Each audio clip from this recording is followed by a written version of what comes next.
नमस्कार दोस्तों, बहुत बहुत स्वागत है एक बार फिर से आप सभी का आपके अपने इस YouTube चैनल विधिटेरिया में। दोस्तों मैं हूं एडवोकेट मंजीत त्रिपाठी। जी हां दोस्तों, आपने थंबनेल देख करके पता कर लिया कि वीडियो किस विषय में है। जी हां दोस्तों, डीआरटी में केस फाइल करने से कोई फायदा नहीं होगा बोरोवर का। देखिए, सबसे पहले तो अभी हम आपको बता दें कि ये जो समय चल रहा है, ये दिसंबर का महीना जो लास्ट दिसंबर चल रहा है, इसमें क्या है कि बैंक का क्लोजिंग ईयर स्टार्ट हो गया है और बैंक ने आपका अकाउंट पहले ही एनपीए कर दिया है और अब उसने 13/4 की नोटिस आपको दे दी है। और आप सोचते हैं कि आप डीआरटी में जा करके केस फाइल करके स्टे ऑर्डर ले लें, लेकिन यहाँ पे बहुत ज़्यादा संभल करके आपको कार्य करना है। इसमें बहुत दिक्कतें आपको आने वाली हैं इन 3 महीनों के अंदर में। देखिए, क्या है कि अभी दिसंबर का लास्ट महीना चल रहा है और छुट्टियां स्टार्ट होने वाली हैं, और इस बीच में अगर आपने कोई भी केस डीआरटी में फाइल किया बैंक के अगेंस्ट में, तो सबसे पहले तो यहाँ पे प्रिसाइडिंग ऑफिसर आपको नहीं मिलेंगे।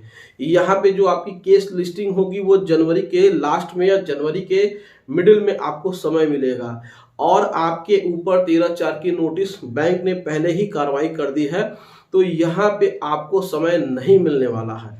तो ऐसे कंडीशन में आप क्या करेंगे? देखिए, अगर आपने डीआरटी में केस फाइल किया है बैंक के अगेंस्ट में और आपको डेट जनवरी की मिली है, तो जनवरी तक आपको वेट करना पड़ेगा हियरिंग की। लेकिन इसी बीच में बैंक ने 13/4 की नोटिस पहले ही दे दी है, तो बैंक के पास ये राइट बचता है कि वह आपके प्रॉपर्टी पे फिजिकल पोजीशन ले ले, साथ ही साथ प्रॉपर्टी का ऑक्शन कर दे, तो आपका इसमें नुकसान सबसे ज्यादा होगा।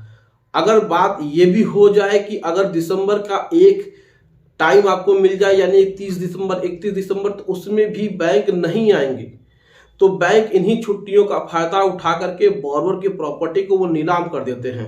हमने वीडियो बनाई थी दिवाली पे कि दिवाली में छुट्टियां होने वाली हैं और यहाँ पे प्रिसाइडिंग ऑफिसर नहीं रहेंगे, तो यहाँ पे आपको स्टे नहीं मिल पाएगा। तो बहुत सारे लोगों ने तो केस फाइल कर दिया था, लेकिन हुआ ऐसा ही कि बैंक ने छुट्टियों का समय निकाल करके ही आपकी प्रॉपर्टी को नीलाम कर दिया। तो आप एकदम अपने केस में एकदम जल्दबाजी ना करें। देखिए, किसी को जानकारी होती है, किसी को जानकारी नहीं होती है। अगर किसी के जानकारी के अभाव में अगर आपकी संपत्ति नीलाम होती है तो नुकसान आपका होता है। देखिए, ऐसे कंडीशन में करना क्या है, मैं बहुत ज़्यादा आपका समय नहीं लूँगा, लेकिन आपको बता दूं कि आपको हाई कोर्ट में जरूर जाना चाहिए। बहुत सारे लोग का मन में ये प्रश्न होता है कि हाई कोर्ट कहेंगे कि आप डीआरटी जाएं, लेकिन अगर आपने अपने अधिवक्ता के माध्यम से, अपने एडवोकेट के माध्यम से हाई कोर्ट के जजों को कन्विंस कर लिया, मना लिया, तो आपको स्टे वहीं से ग्रांट हो जाएगा, वहीं से आपकी समस्या खत्म हो जाएगी। लेकिन डीआरटी में हमेशा ऐसा देखा गया है कि बैंक पहले हियरिंग में उपलब्ध नहीं होते हैं, वह नहीं आते हैं, उनके वकील पहली हियरिंग में नहीं आते हैं और दूसरी हियरिंग में फिर आपको 15 दिन या 1 महीने का समय मिलता है। तो यहाँ भी आपको नुकसान होने वाला है और यहाँ भी आपको खाली हाथ लौटना पड़ेगा। तो जब आपके ऊपर 13/4 की कार्रवाई ऑलरेडी हो चुकी है, डीआरटी में छुट्टियां होने वाली हैं और आपको जो डेट है वो 1 से 1.5 महीने के बाद की मिलने वाली है, तो नुकसान किसका होगा ये आप समझ लें। बहुत सारे लोग कंफ्यूजन में रहते हैं कि हम डीआरटी जाएं या हाई कोर्ट जाएं। देखिए, जाना तो आप दोनों जगहों जा सकते हैं, लेकिन एक समय में केवल एक ही जगह जा सकते हैं। लेकिन जहां पे आपको ऐसा लगे कि जहां पे जाने से आपको प्रॉब्लम हो सकती है, तो आप वहां पे मत जाइए। बहुत सारे लोग डीआरटी के बारे में कंफ्यूज रहते हैं, तो हमारा हमेशा सजेशन ऐसे रहता है कि अगर आपके पास समय नहीं है तो आपको डीआरटी में नहीं जाना चाहिए। हालांकि बहुत सारे लोग हमारी इस बात से एग्री करते हैं, तो हाई कोर्ट अगर वो जाते हैं तो उनको स्टे मिलता भी है और हाई कोर्ट उनको सुनता है। देखिए, हाई कोर्ट जाने का सबसे बड़ा आपको बेनिफिट ये मिलता है कि यहाँ पे आपको हर चीज, हर तरीके से जज आपको सुनते हैं। यहाँ पे आपकी हर ओवरऑल, यानी कि आपका फंडामेंटल राइट, आपके कॉन्स्टिट्यूशनल राइट्स, ये सब बड़ी बड़ी बातें हैं। जब आप वहाँ पे जाएंगे तो आपके सारे अधिकारों को एक बार सुना जाएगा। अगर आप डीआरटी में जाते हैं तो वहाँ पे इन अधिकारों को नहीं देखा जाता है।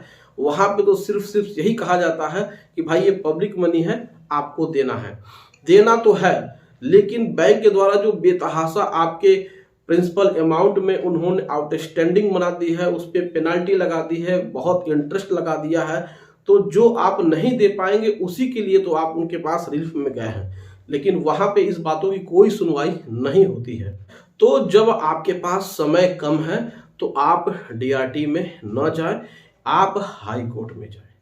तो यहाँ पे आपको नुकसान होने वाला है अगर आपने सही तरीके से सही जगह पे केस फाइल नहीं किया तो छुट्टियां शुरू होने वाली हैं। 25 दिसंबर के बाद कोर्ट वैकेंट हो ही जाएंगे। बहुत सारे ऐसे कोर्ट वैकेंट हो जाते हैं, उनके बिहाफ पे जो रजिस्ट्रार हैं वह कार्य करते हैं, लेकिन रजिस्ट्रार के पास ये पावर नहीं है कि वो किसी भी लोन में वो स्टे ऑर्डर दें और बोरोर को इंटरिम रिलीफ मिल सके। तो यहाँ पे बहुत सारी प्रॉब्लम हो सकती है और बैंक इन्हीं छुट्टियों का फायदा उठा करके बोरोर की संपत्ति को वह नीलाम कर देते हैं। और जब एक बार संपत्ति आपकी नीलाम हो जाती है तो फिर उसको कैंसिल कराने में बहुत ही मशक्कत करनी पड़ती है, बहुत ही मेहनत करनी पड़ती है।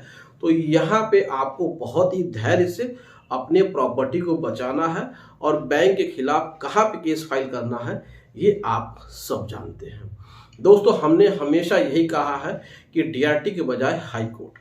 अब हाई कोर्ट ने आपका पिटीशन जब तक रद्द नहीं किया है तब तक तो ये मानकर चलिए कि हाई कोर्ट आपकी बात को सुनेंगे। बहुत सारे केसेस में ये भी देखा गया है कि लोग हाई कोर्ट में न जाकर के डीआरटी में चले जाते हैं और फिर वहां पता चलता है कि उनका लोन तो 8 ही लाख रुपए का है, 9 ही लाख रुपए का है, 10 ही लाख रुपए का है, जबकि डीआरटी में 20 लाख और 20 लाख के ऊपर के मैटर को सुना जाता है। दोस्तों, यह जानकारी आपको कैसी लगी आप हमें कमेंट सेक्शन में कमेंट करके जरूर बताएं। वीडियो अच्छी लगी हो तो वीडियो को एक लाइक जरूर कर दीजिएगा, इसे अपने दोस्तों और रिश्तेदारों में शेयर कर दीजिएगा और हमारे चैनल को सब्सक्राइब करके हमें सपोर्ट जरूर प्रदान करिएगा। दोस्तों, मिलते हैं अगली वीडियो में एक नए टॉपिक के साथ। तब तक आप अपना और अपने पूरे परिवार का ध्यान जरूर रखिएगा। Thank you so much. जय हिंद दोस्तों।